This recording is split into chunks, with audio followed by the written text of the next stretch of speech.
He absolutely was involved in Nipsey's situation, and people, they don't want to say it. They're scared to say it. That's fine. I'll say it for you. He was involved with the Nipsey situation, and I just feel like if they do their due diligence, they will find out exactly what they're looking for. But come on now, you think he wasn't? If I would have pressed charges on Big Q for what he did to me, he probably would have still been in jail.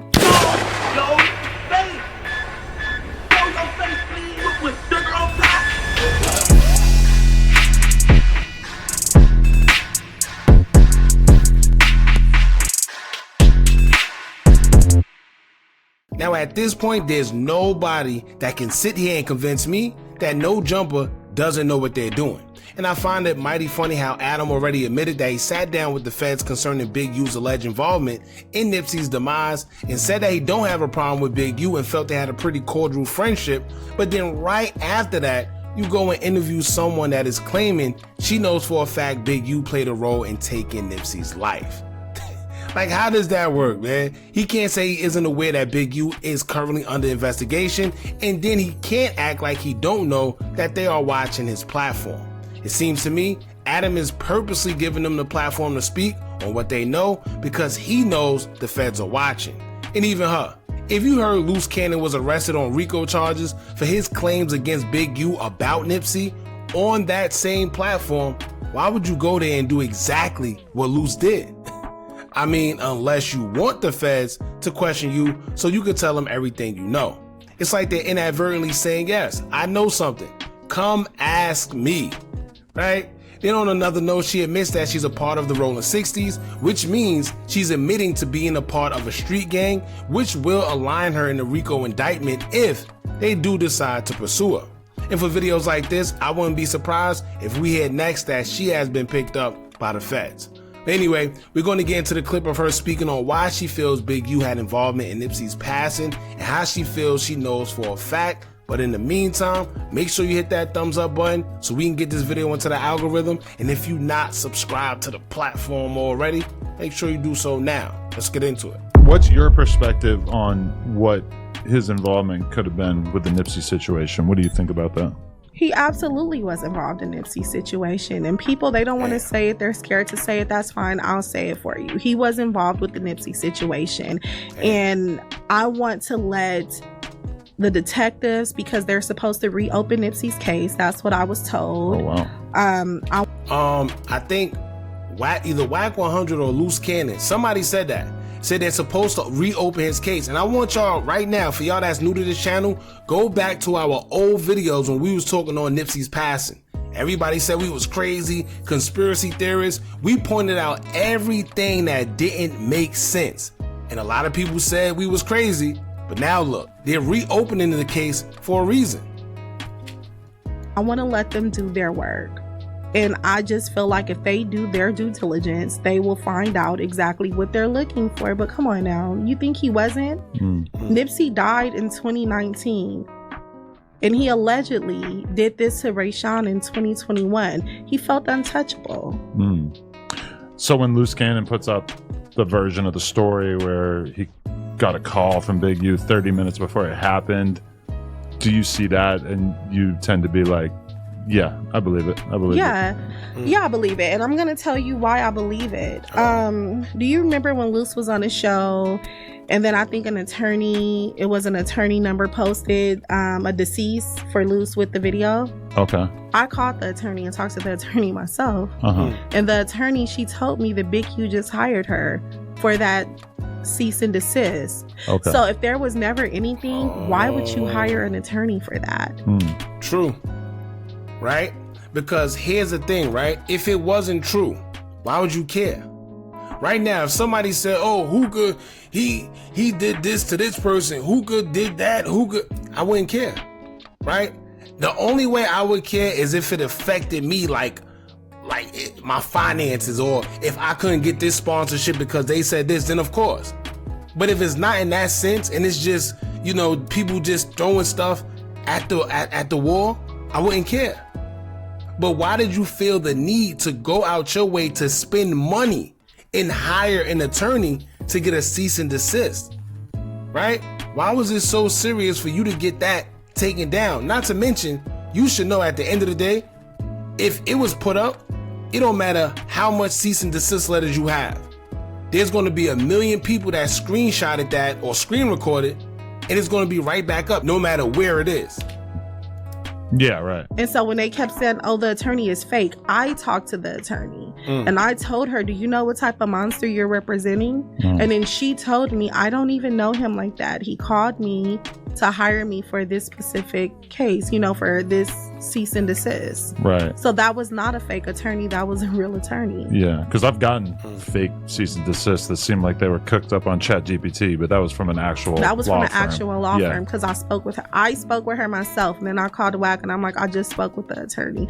I'm going to do my due diligence. So Right. yeah, I picked up the phone and called her. And But here's my thing, right? Nipsey been going since 2019, right? Why is it people just now coming out? From what we hear, they knew about this. They knew, like what she said. She already knew. Like a lot of people, this is a thing that people already knew. It's like an internal thing. But from the people that's on the outside, we didn't know. We just had speculation. We were just going off of what we hear and putting things together that didn't make sense. However, there's certain people that knew that Nipsey had a big problem with Big U, knew they had scuffles, knew that he was allegedly sending people to set him up before. So why nobody spoke about it before? Why is it 6 years later, people are coming out now and saying, well, yeah, Big U had something to do with it? Crazy. And even just in the last day, I've had a few people like sending me videos of fights that it seemed like in the video it was Big U and Eric Holder involved in these videos. Like they may have been closer than certain people have led us to believe. Absolutely. Now they was very close. They have on Twitter, there's this video of Eric Holder and Big U getting into a brawl with a security team. Huh?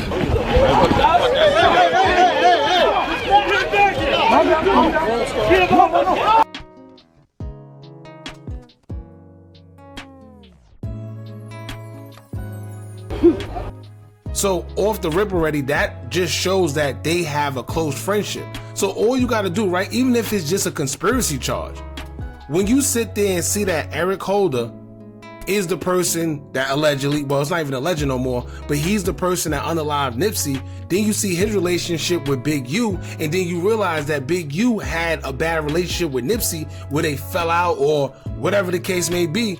It's like, all right, well, common sense to tell you what happened. Eric Holder didn't act alone. Absolutely. Big U is a habitual liar. If you haven't noticed that, if you just go back and look at his videos and look at different things, he's a habitual liar, a compulsive liar. Even with me and his situation, he lied and said he didn't know me. And then after that, he started posting pictures of us on his Instagram and tried to give them a version of a story that wasn't even true. He's a habitual liar. Damn. As far as the whole checking in thing goes, like, is that something that you've just known about for forever? Like, is that even slightly shocking to you? No, because I did know about it.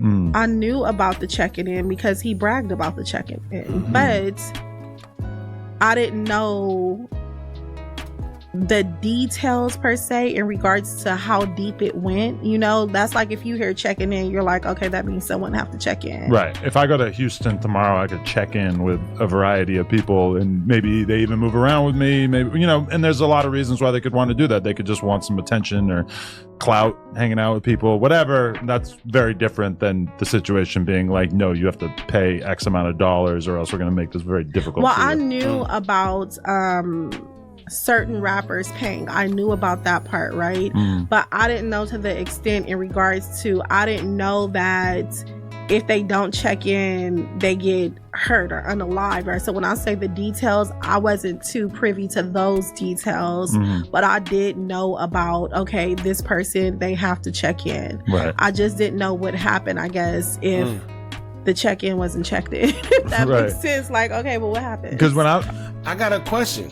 See, Adam should have said, all right, well, who's the people you think that didn't check in that got consequences for it?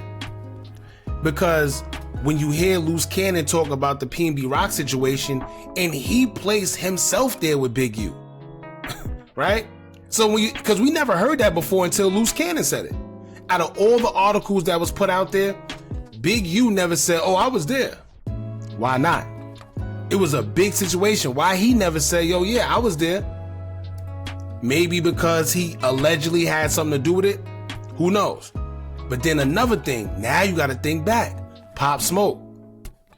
Pop Smoke was very, very keen on not checking in, and well, at least that's what he used to say. I don't know if maybe his actions was different, but maybe he did, maybe he didn't, who knows? But it just brings up a whole bunch of can of worms when you start to think about things happening to celebrities when they went to California, thinking that they were safe because they was in some of the safest neighborhoods, or so they thought. But then you got to also remember, Big U took checking into a whole nother level, right? The man done made organizations to where it looked like these guys are donating to the organization when in reality, they were quote unquote paying their dues. They were checking in. Remember what he said about Wiz Khalifa, right? Oh, he definitely pays. So Big U, and then not only that, there's a bunch of videos online where he's talking about checking in and guys coming to Cali. So he can't get away from that stuff. Then also, when you hear about the indictment and they say that he was pretty much embezzling money, taking money out of the charity or the organization and not using it for the organization, putting it in his personal accounts. You know why he was doing that? It's not that he was embezzling it. It's because that organization probably really was never for the organization in the first place. It was just to max the checking in. Simple. I remember sitting there having a conversation with Loose Cannon, and he's kind of talking about them getting $50,000 out of Rick Ross and Meek Mill and shit, just so that they could like continue to be out at some club or something. And I'm just sitting there thinking, like, Big U's on that? Like, that's how you guys were getting down? Like, I was so confused. And now the feds have this all in the indictment, and I'm kind of just reading the indictment like, oh, okay. I thought that Loose Cannon was doing some attention shit and just kind of making stuff up to have a viral clip or whatever. And he didn't just talk about it on my podcast. He talked about it even more on Academics' podcast. But that was kind of shocking to me. Like on the podcast, people think that I know about this stuff and then I get people to talk about it because I already know. And it's like, no, people are just spilling their guts, like telling me their life story, which unfortunately in Loose Cannon's situation, it's like, if this was a couple years ago in the eyes of the feds, that doesn't really matter. Yeah, because social media done got so big now because the street guys put their business on social media. It was never like that before. First of all, it used to be frowned upon for the gangsters to be on social media. Remember that time? Oh, I don't do the computer. I don't do the internet. They still say it too to this day, but then proceed to do the internet. These guys that get on here, oh, I don't really do this internet stuff, but anything that comes after that but is internet stuff. And they do it. Now, when it comes to Meek Mill, Meek Mill went on Twitter and said that these claims was false. He said it never happened. He said Rick Ross never had to pay no $50,000. That's why he got with Nipsey, because he was with the Real Vision, whatever the case may be. But as much as he say that that didn't happen, one, Rick Ross never said that it didn't happen. Two, it's in official paperwork concerning an indictment. And three, why would Loose Cannon make it up? Out of all rappers in the world, why would he say Meek Mill and Rick Ross? But then four, right? Why did Meek wait till these guys go to jail to speak on it? Loose been speaking on this for what, like 2 years now, if I'm not mistaken? Why did he wait for Loose Cannon and Big U to go to jail to speak on it? You might as well have done it last week as far as they're concerned. I mean, at the end of the day, I just feel like with you, you know, I hear what people say. I've heard everything. Adam's a culture versus he's this, he's that, right? Definitely. But when you really dissect it and you look at everything, at least a person like me, you provide a platform. You don't hold a gun to people's head and tell them what to say. You don't force people to tell you what they're doing. Just like I'm here, I'm telling my story. People pick and choose what to say. And unfortunately, sometimes people say stuff that incriminates them. And that's what we're seeing right now. Right. You know, so. Definitely. She's right about that, though. I could say that. A lot of these guys, as much as I like to, Adam this and Vlad that, one thing I can say is a lot of these rappers do got to be held accountable as well. Because as much as these guys do ask questions that are incriminating, and I feel they do it personally, especially Vlad, at the end of the day, it really is up to the artist or whoever's being interviewed to answer. Some of them have blabbermouths. That's just the problem. They just want to keep going and going and going. And then when the cops come calling, right, saying that you said X, Y, and Z, then they blame it on Adam or Vlad. But in reality of it, yeah, they may ask incriminating questions, but you have the choice to answer what you want to answer in the manner in which you want to. Totally up to you. So you got arrested at one point for throwing a water bottle at him? That was last year. Okay. Oh, that situation in the hotel. Okay, my That bad, was my the bad, my bad. situation. But you ended up getting arrested by the end of that? Well, he pressed charges. So the hotel okay. wasn't going to press charges on me. Right. What he did was a citizen's arrest. And Okay. so he did a Wow. citizen's arrest. He pressed charges on me. And that's so crazy because when he jumped on me and he did all of that to me, I never put him in jail. I didn't press charges. I was raised, that's another thing when you deal with dysfunctional living. I was raised to not go to the police, right? So I took it. If I would have pressed charges on Big U for what he did to me, he probably would have still been in jail. And I didn't. You know, and that's another thing because people's like, well, if he did this, why didn't you press charges? I was raised to not do things like that. Can you fault me? Fault my environment where I came from. Today, I would definitely press charges because I'm a different person. Do you have regrets about that? Because the whole situation could have played out quite differently, huh? I do, right? But if you knew better, you would do better. I didn't know. I was a young girl. You know, I'm a grown woman now. And that's probably why I'm not scared anymore. Today, I wouldn't let him get away with that. But back then, I didn't know any better. All right, so that's pretty much it, man. Shout out to her. I think this was definitely a dope clip. I gotta watch the whole interview. But in retrospect, she didn't really say too much. You could tell she was holding back. But I guess whatever she told the attorneys, or she says she does want to talk to a detective, so she definitely have more insight on why she feels the way she feels. But is she probably going to spill it all out on Adam 22? On No Jumper? Maybe not. But she definitely sounds like she has a lot of information. Not to mention, she has been proven to be around Big U. So she knows, you know, it's not like she's just some random fan or somebody that was around a bop. No, she's somebody that actually had a relationship or a friendship with Big U. So she does have inside intel. So she's not just speaking out of her butt. But anyway, y'all jump in the comments. Let me know what y'all think about this. How do y'all feel about her now getting on Adam 22 and saying that she feels Big U definitely has something to do with Nipsey's demise? And also, how do y'all feel about Nipsey's case being reopened? I was talking with somebody about this the other day, right? For his case to be reopened, we have to consider what we was told in the past now. Because a lot of it seems to be a lie. And a lot of people believe the lie.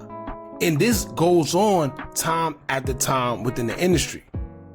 Where when somebody come out and say, no, that's false, they say, oh, nah, oh, he's crazy or he a conspiracy theorist. And then as time go on, you realize, wait, hold. That person was actually saying something because now look. And they're reopening the case because clearly they have new evidence. So, like I said, man, y'all jump in the comments. Let me know what y'all think about this. Don't forget to like, comment, share, and subscribe. Hit that bell so you're notified every time we drop new content. And remember, as long as you keep on watching, I'm going to keep on dropping. And I'm out.